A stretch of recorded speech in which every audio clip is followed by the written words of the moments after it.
Greetings. Welcome back to Ministry Monday. This is Carlton Coon. I hope you had a blessed week. Hope you had a great weekend and that everybody was back from all of the holiday stuff. And if you had that happen, you're probably the only church in all of America that had it happen just that way. But we had great church, and I'm sure that you did as well.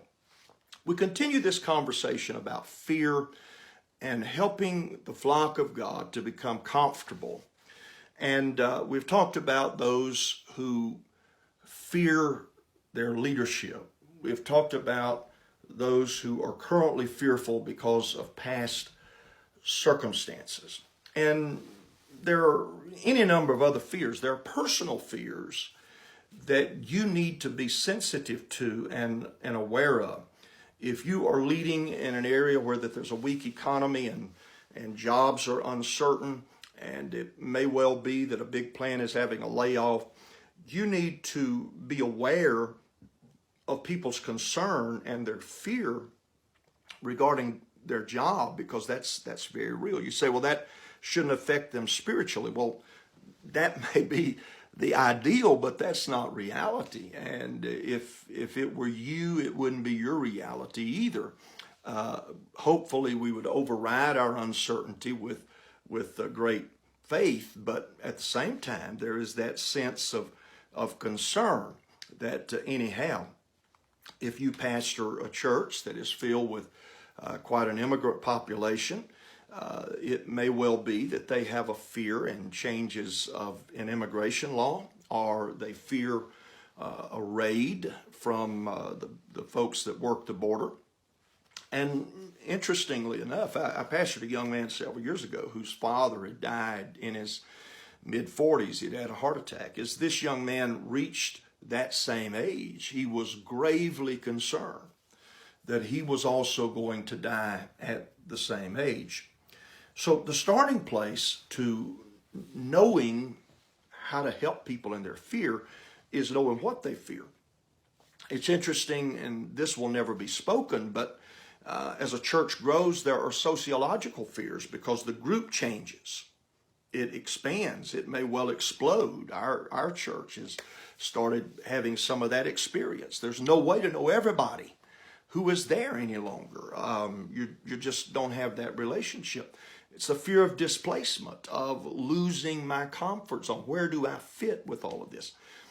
What can a wise pastor do to reduce fear in the broad context of everything that we've shared and discussed over the last few weeks? Number one, the opposite of fear is faith. And talk about faith. Preach faith. I said in an earlier session, preach the excellence of the Lord Jesus Christ. As people come to see the wonder of who He is, they also begin to have faith that He has the ability to do what needs to be done. Talk about faith. Secondly, address real fears in times of corporate prayer. If there's a big layoff coming, don't put your head in the sand and act like, well, this isn't going to affect us. When you are together for family prayer on Monday, or your prayer chains, however you do corporate prayer, and by the way, you need to have a corporate prayer plan for your church. Whatever that looks like, address real fears. Call people together to pray about that thing that they're concerned about. Thirdly, to reduce that intimidation factor that I've discussed a number of times, we leaders need to walk slowly through the crowd. That's what effective leaders do. As you walk slowly through the crowd, you touch people.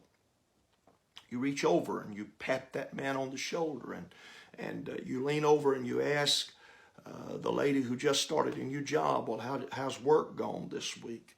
You are speaking peace into their life. You're giving them an opportunity to speak to you and to touch you. That creates comfort. Let them know that you believe in them, that you have a vision for them, that they are extremely important to you. That gets rid of fear.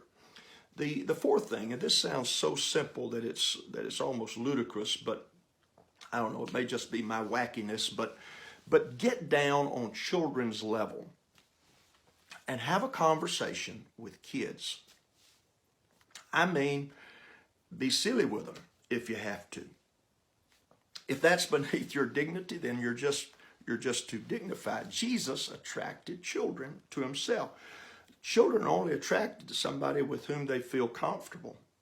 If you can create a fear-free zone for children, you can do the same for young adults, young people, your elders, everybody else in the congregation. But you can begin by practicing, by getting down on your knee in that center aisle and talking with that 7-year-old little boy about his week at school. Get rid of the intimidation. Get rid and let them begin to feel that you have a great assurance for them and a great confidence. Well, we've kind of beat fear to death over the last few weeks and helping people find their comfort zone. Hope it's been beneficial to you in some way.